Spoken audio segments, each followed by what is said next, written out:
were negotiating with some people who should come in as partners, and actually we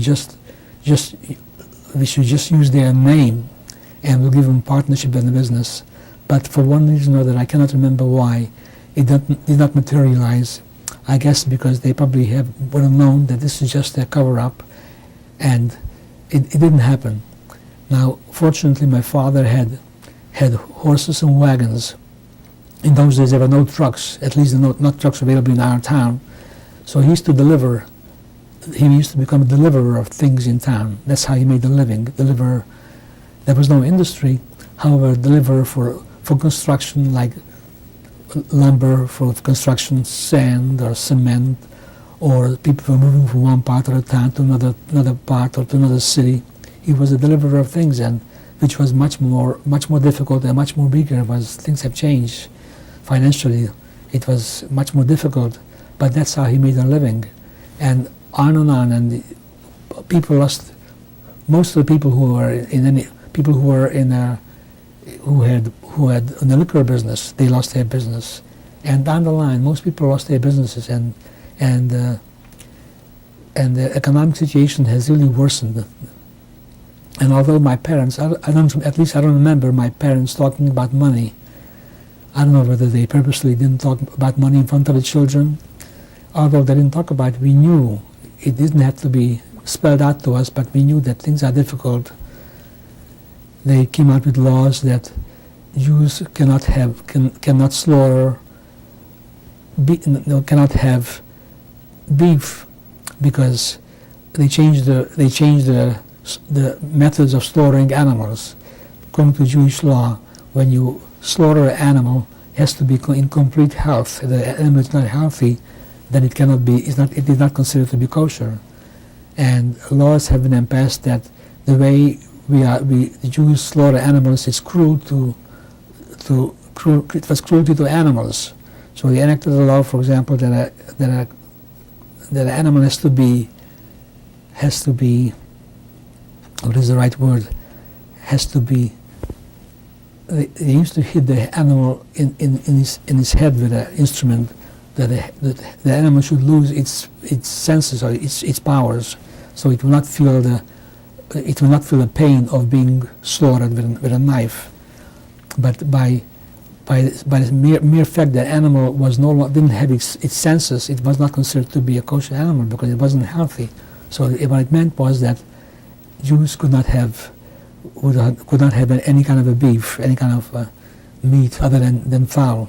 And really, this was enacted primarily just so that it was an anti-Semitic law, because they were not concerned about cruelty to human beings, certainly not to Jews. So it was just a subterfuge to say we have to be more humane to animals.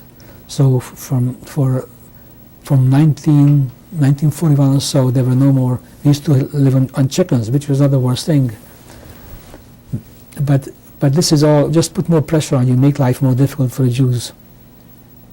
And up to this time, Jewish boys were drafted into the army from the age of 19, 20, depending on what the situation was. But as you know, Hungary was an ally of Germany and Italy, and by this time the war broke out in Europe, and the Second World War broke out. And since Hungary was allied with Germany, and Germany was already, in Germany by itself, there were many, the Jewish situation was quite bad.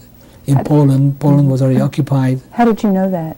Well, that we heard. That the news came through. I mean, the news that the censor news came through, and since Hungary was an ally of Germany, it was announced very, very happily that Germany has invaded Poland, and certain news came through that what's happening to the Jews, that the Jews are being taken away, put into the ghetto. But getting back to Hungary,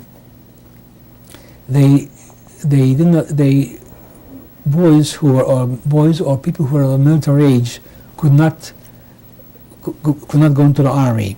I mean, now the reason for this was, first of all, they said since the Jews are not on Germany's on our side, the German side, we cannot trust the Jews to be in the army because they are not looking. They're not going to be patriotic for our country, for Germany and Hungary. Secondly, they cannot have the honor of wearing the uniform of the Hungarian army. Now, that didn't mean that the Jews were left home. Instead of going to the army, they were called into labor battalions. And instead of wearing a uniform, all you wore is an army cap and your regular clothes. And when you armed, they gave you a big yellow band. That yellow represented, that you were Jewish. And instead of, for example, a rifle, they gave you a pick or a shovel, because that's what you have done. You were behind the army, doing all the digging ditches and foxholes and things like that, so building roads where the army had to go. And you were taken to the front, and you were in head of the army. You were picking up mines. You cleared the roads, and very often with the many casualties. They didn't have the mine detectors that we have today, and this so the Jewish boys were called up into this labor camp, and this was on a constant basis. These call-ups came very, very often, and it happened very often on a Sabbath. Instead of coming to the homes, they came to the temple because they knew the Jews are in the temple, and during services, the police came up with, let's say, with a half a dozen call-ups, and somebody came in, call out such and such a person, and it made life so miserable, so unhappy that now who's going to be called up? Are we going to see the person again? And this is what's happening in our town. Eventually, my father was born in 1900, and he was called up for the first time in early part of 1944. And I remember when he was called up, by 1944, I have to tell you, things were very, very difficult. The Germans have come into Hungary in March of 1944. And as bad as things were up to that time, things have really turned for the worse. The Germans came into our town also. They came in, they seemed to be so powerful, came in with these motorcycles and trucks, and they were driving back and forth. And laws were enacted now that we have to wear a yellow star in order to leave the house. And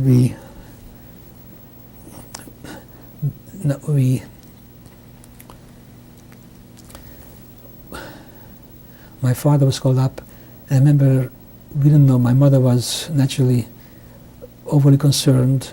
I have to tell you, I didn't talk to you about my relationship within our family. My father and mother, they were both religious people, and religious people usually don't show affection to each other, certainly not even in front of the children. But I have seen many families back home, even though I was young, and families that I've seen since I'm an adult in this country, and I haven't seen a husband and wife so loving to each other, so caring as my father and mother were. I remember that my father really never worried about himself. His only concern was about his wife and naturally his children. And conversely, my mother the same way. She never cared about herself. She only worried about her husband. And I recall situations when I told you when food became a scarcity, you couldn't have certain things, couldn't get meat. And later, when my father lost his license to have the fuel business, the lumber and coal business, and he just delivered things from place to place. Things were more difficult. And I remember when my mother used to work so hard preparing these lunches, and it came to dish out the food, for example, chicken. Naturally, everything was by order. My father always was served first, and then the oldest child, and naturally my mother, since she did the serving, she was last, and she gave my father the first portion and the oldest one, and so on. And when it came to herself, that was just the chicken leg. I don't mean the dark meat. I'm talking about the actual leg of the chicken. There was only skin and a little bone.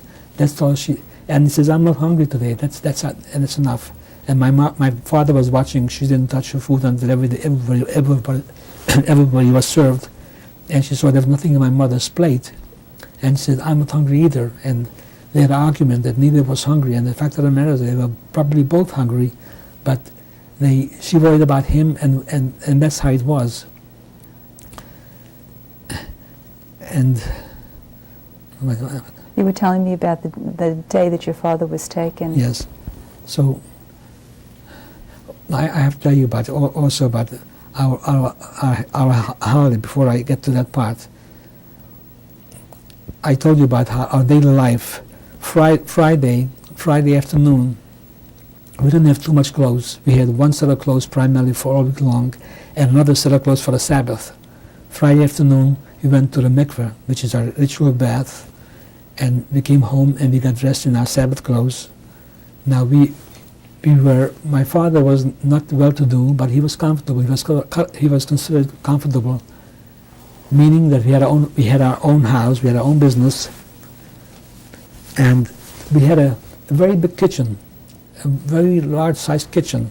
And I remember very clearly that the floor was not a paved floor, it was just a dirt floor. And we had 2 bedrooms. And the 7 children and the parents lived in this 2-bedroom. In this 2-bedroom, that's where we slept. There was two boys to a bed. We had in the wintertime, we had these very warm feather quilts and feather pillows, and although we had the fuel, we had the lumber and the coal, my parents believed that it's very healthy to sleep in a cold room with warm blankets, and that's how we grew up. And I remember we didn't even have windows. We didn't even have storm windows, just a single pane glass, and it used to be like a sheet of ice that we could see. The entire window was frozen, and the house was quite cold.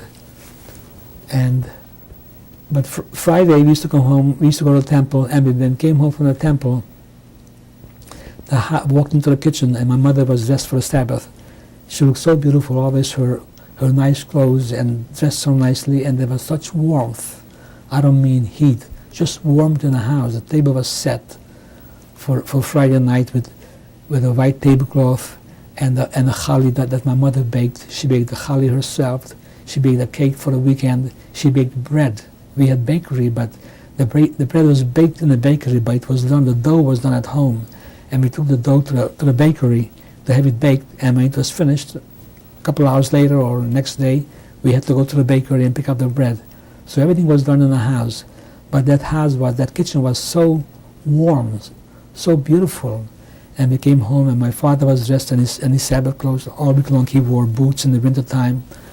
In the Sabbath he wore long pants and very different outfit than he wore all week long to work.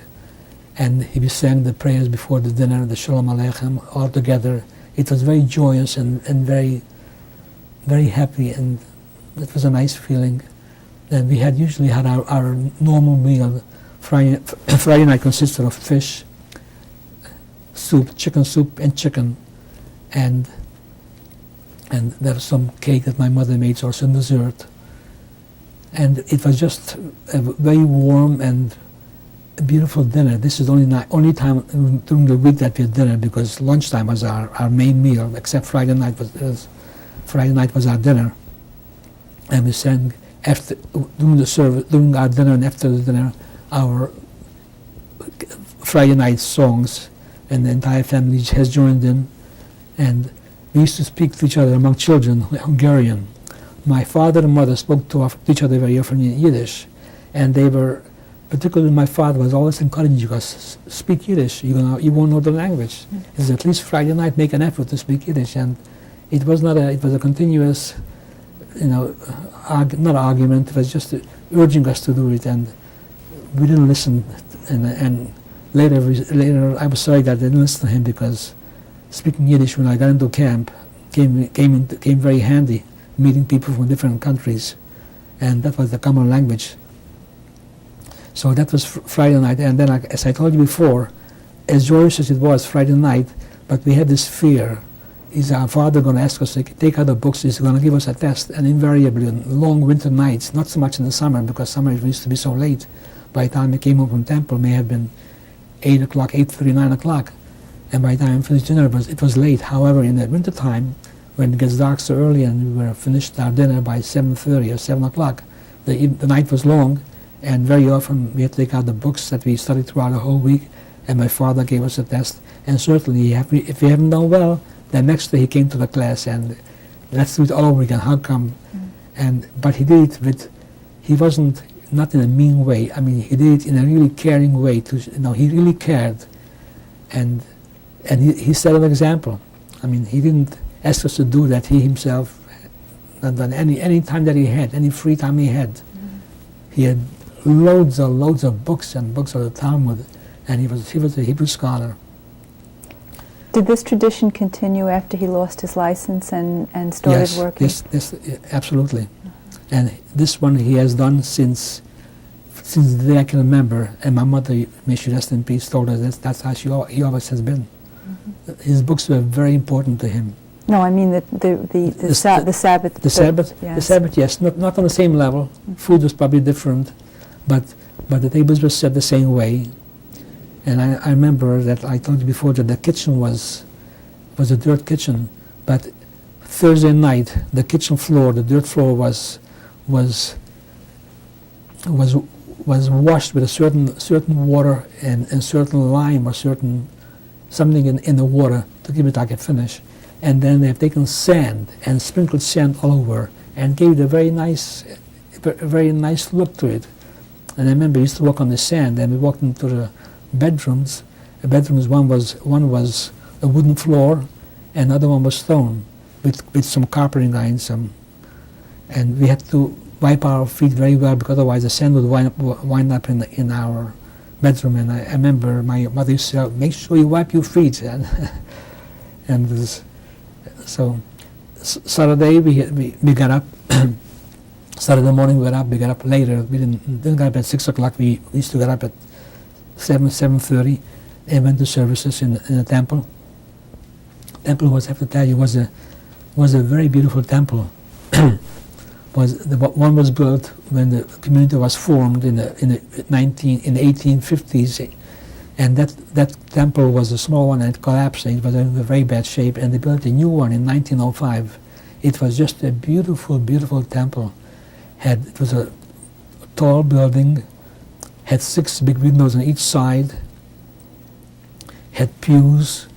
It was done in very good taste, not elaborately, but just with feeling. It was just beautiful. It's up to the laws of Orthodox Jewish laws. And there were seats next to the parents, some seats for the children, but not enough seats for the children. And there were special rows were set aside for youngsters who cannot sit next to their parents. And I remember these rows on a Sabbath. We used to come to the temple, and the person who was a slaughterer, he was also the cantor. He had a very beautiful voice, and he used to be the person who was in charge of leading the congregation. And it was just done very melodiously, very pleasantly. And people who come into to the temple, to the shul, they were greeted each other, dressed nicely, good Sabbath, and they were just kind to each other. When the rabbi walked to the temple, people used to get up in respect to him, and it was done just very, very caringly and very lovingly. Some people were quite religious, some were not, but it did not matter. They were all, it was all one community. They respected each other, and the community life was really so meaningful, so rich. And I'm looking back, and this was just this little farming town, and the people who grew up in my hometown, how they were able, despite all the difficulties that I mentioned, and a lot of them I can't even, it doesn't come to my mind at this moment, how they grew up to be such fine people.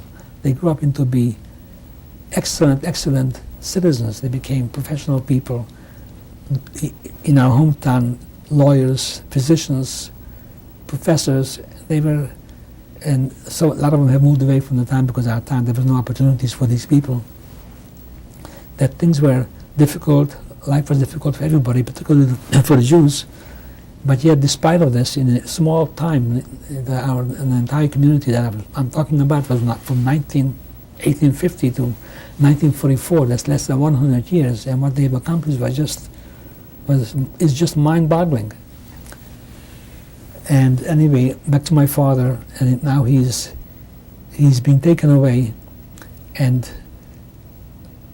now we didn't know how to pack for him. I mean, you're not going to take along a suitcase. You don't go into a labor camp with a suitcase. Across the street from us lived another Jewish family who were in a clothing business, who sold clothes from off the rack. Because in most cases, when you had things made for yourself, you had a tailor come to your house, and the tailor took your measurements, and that's how you made clothes. For that matter, I want to get back to that part, because you asked me to talk about life in our town. When we had to have clothes for the children, we usually got it for Passover or for the Jewish holidays in the fall, and that usually the tailor came to our house maybe 3-4 months before Passover and took measurements, and he made the clothes for us. The shoemaker came to our house and took measurements, and he was working on the shoes, and usually they were, you had to go back for fittings a couple of times, or they came to our house, and by Passover or the Jewish holidays in the fall, they were usually ready. And naturally, since the age between the oldest brother was, my older brother and me was less than 2 years, and down the line, the clothes was passed from the oldest one to the next one and the next one. Not only the clothes, but also shoes. Shoes were passed down. Today we're told that you have to have your own shoes. It isn't healthy, but in those days we didn't know about those things, and we didn't have the luxury of getting new shoes for children. So the children, if the shoe was in good shape, unfortunately the shoe wasn't in such a good shape to be passed down, but whenever possible the shoes have been passed down from oldest one to the youngest one. But anyway, so this person who lived across the street from us, he had a store where he was selling ready-made suits for farmers, different type of clothes, and he did have a truck, primarily to take his clothes from town to town where they had market.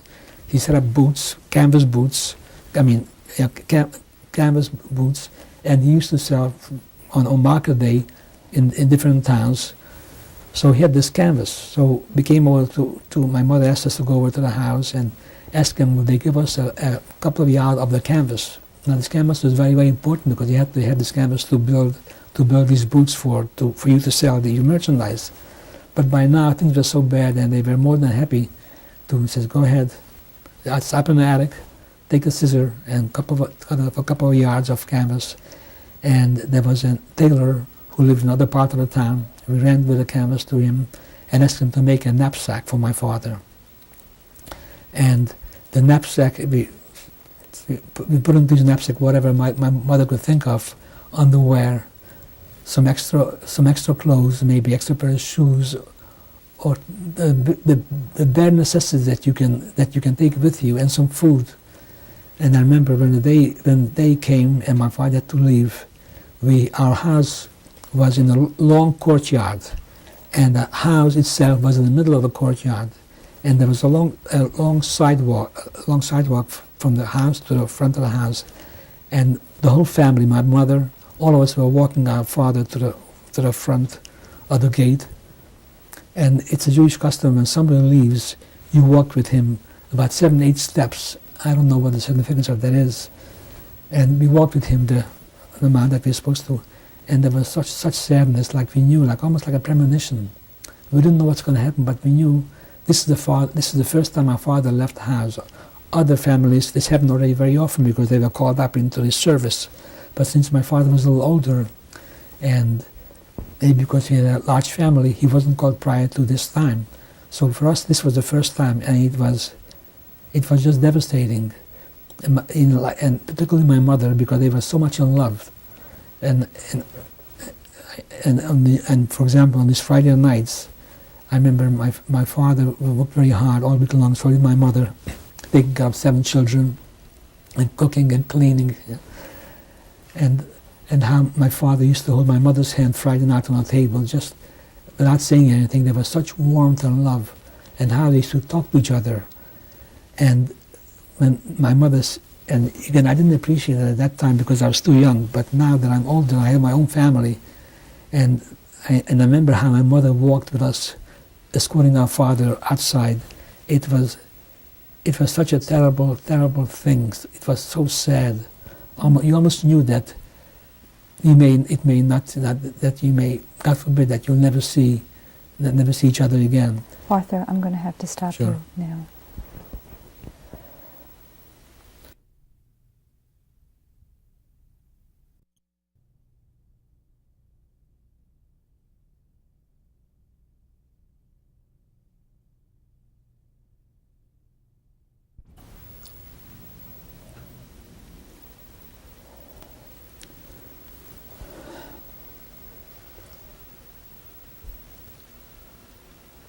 This is tape number 3. Today's January 14th, 1996.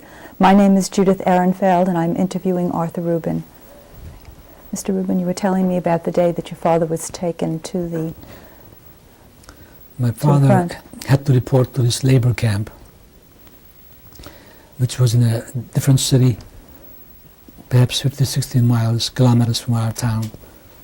And by that time there were other people from our town in that camp, and we knew something more or less what is happening there. And although correspondence was not the easiest, we used to get mail.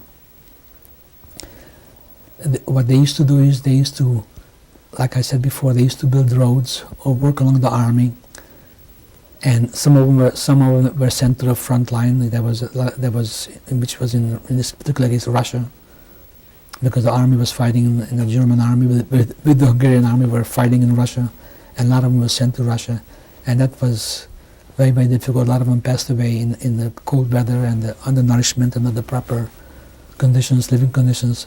But my father was in Hungary, so that was by itself he was lucky that he wasn't sent out. And I remember how we were worried about our father, how he's going to do, because he was at home. My mother took complete care of him. He didn't worry about himself. My mother did everything for him. He worried about his clothes and what he should eat. He never as much had to make himself a cup of coffee. And now he's away. Is he going to be able to take care of himself even though he's an adult? Not even a question of could he take care of himself. My father always had this feeling that the physical aspect of his life, he always used to tell us, is the smaller part. His spiritual is more important. And he didn't really care about having the comforts and he should eat well. For example, I never heard him say, I like to have a steak. They know that we never had steaks, but he never expressed a feeling that he wants to have any kind of a dish of food. He was always concerned about the spiritual part of his life, and the physical part was secondary. So, but nevertheless, my mother did take care of his physical part and make sure that he ate and he clothed himself properly. But now he's away, and who is going to do it for him?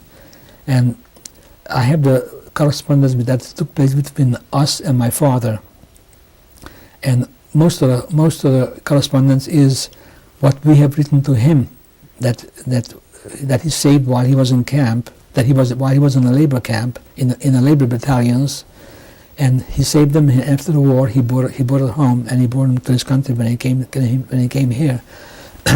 What he has written to us, he found some correspondence that he found home, because our home was only empty for about 5-6 months, and when he came home he found certain correspondence, he found certain pictures and books that we had from before, and the letters that my mother has written to him, which I have here, is so devastating. My mother describes the conditions, what is happening at home. There are rumors that they're going to take us away, that there is some business, we are delivering some furniture or whatever from house to house, and this person owes us some money, but she continued the business when he left? Not she did, we did, our children. The children. By now I was almost 16, my older brother was 17 and a half, And now in Europe, children started working at much earlier age, especially when there was a need, like this in this case, because we always used to help out even before.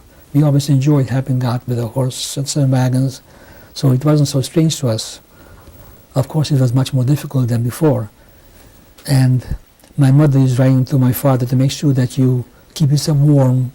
And now summer is approaching. My father had a very light skin that don't get sunburned, and you have clean clothes. And I'm sending you a package of food.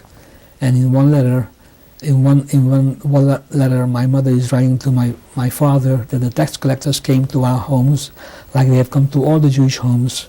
I guess they already knew there is something coming up, the inkling that the Jews are going to be taken away, and you owe us money. And we owed the tax collector all told something like $1,500. And my mother writes to my father, I'd like to get your opinion, what should I do? I don't have the money, and if we don't have it, they're going to take goods away from my house, and it's going to be auctioned off in such and such a day. And they will not take less than $1,500. And I couldn't make out the rest of the letter, what was the bottom of these postcards, because these postcards were written in 1944. But this is what happened. And it was so sad that the furniture, now your husband is gone, my mother is home with 7 children, and now she's burdened with paying taxes what it was levied on Jewish people only. What did happen with that? Well, do you know? Eventually, I remember they took away a bed was taken away, and a big closet was taken away. Furniture.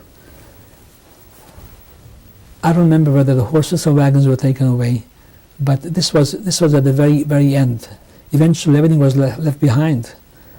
But these are the things that that went on. I mean, and I can just imagine what my mother, not having her husband home, being concerned about him, being concerned about the family, having this additional headache of coming up with money when there was no income coming in, and being threatened of taking things away. And this didn't happen to us, it happened to most of the Jewish people. It was just sheer harassment. They knew that they have no way of making a living, and this was not a type of tax based upon your income. It's just a tax levy that they put on you that you owe so much money. It was not based on income. It was not that kind of a system. It was just simple harassment. And other letters were